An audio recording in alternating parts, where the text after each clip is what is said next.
Can you tell us a little bit about like the insight with AppSumo? Like what actually led to the business creation? I mean, you mentioned it as kind of like failure, rejection, things that had gone wrong and led to it, but like the actual insight around what it is, what was it that sparked that for you? How did you decide to go build it? And then I kind of would love to just hear a little bit more about the business today. Sure.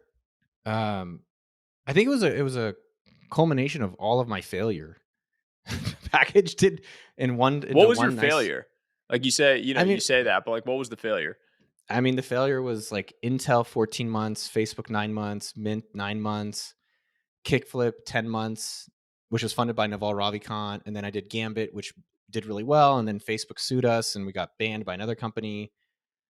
And then it was just like, I'm 30 years old, and I'm just like, wow, it's not bad. I thought I'd be like super rich and like, I don't know. I thought you just get money magically in your bank account. And so it doesn't happen that way. Or I thought I'd have a wife. I thought she'd just like show up at the house. They don't. You have to actually go out and make it happen. Um, and so I think all those different experiences in my life of what I didn't enjoy and what made me feel good and bad led to be like, all right, well, I really want to work with people that, I don't know, are humble. And I felt Facebook and Silicon Valley was just like this level of arrogance I didn't enjoy being around. There's a level of confidence and intelligence, but the arrogance is too much. So I knew I wanted to be with great people, which I didn't really experience. I knew I liked promoting things. I think it's like for all of us, there's some skill we enjoy and we're doing for free. And so just find the thing you want to do for free and make that your job. There's debates to that. I just found that for myself where I'm going to be promoting things like whether there's AppSumo or not. Like I'm still doing Mm. this YouTube thing or I'm still doing my newsletter at, okdork.com. I'm doing these things. And so I was like, I want to keep promoting things. And then through some of these businesses, I realized, like you talked about this one idea, Sahil, earlier. You said we should help people track their work stuff.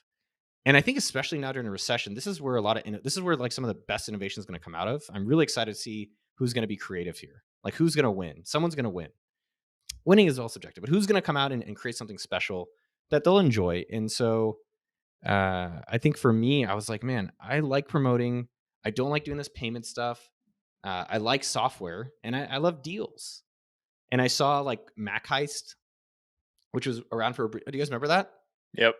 Oh wow, I saw Mac Heist and I was like, oh, that's kind of cool. That like enables you to get people customers, promote cool stuff.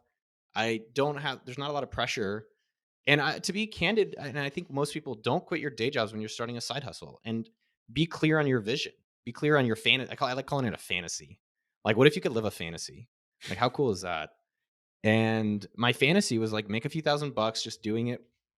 Like all these things, I had bad partners, all this different stuff. It was like just doing it the way I wanted. It wasn't like the aspiration. And this is something that someone called out that I thought was interesting. Most aspiration of billionaires or millionaires or multimillionaires was not always that case. Like Mark didn't start Facebook. I'm gonna be a billionaire. It's like, let me see if I can meet some chicks online. If we're honest, right? And I worked for him, so I know that stuff. It wasn't like I'm going to go create this world. Eventually, it evolves. So your vision evolves. But I think being clear on what you want in your fantasy and vision was really helpful. So for me, it was like, can I do this thing and make a few $1,000 promoting and getting basically deals I want on products? And that's more or less how it was for the first year.